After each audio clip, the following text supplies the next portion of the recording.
Stand up comedian Shahana जिंदगी गुजारने लगा। करोड़ों की दौलत, आलीशान घर, महंगी गाड़ियां। वो आर्टिस्ट कौन है, आइए जानते हैं।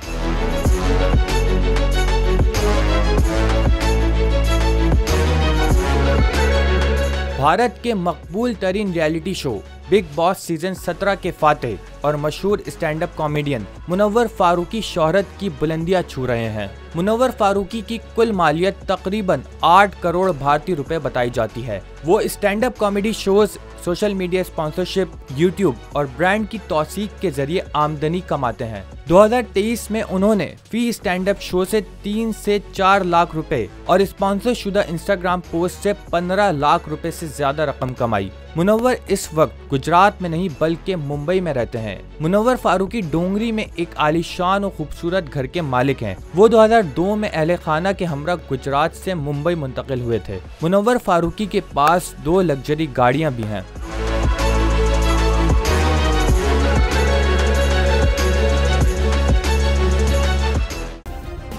सब्सक्राइब करें और बेल दबाएं ताकि कोई खबर रह न जाए।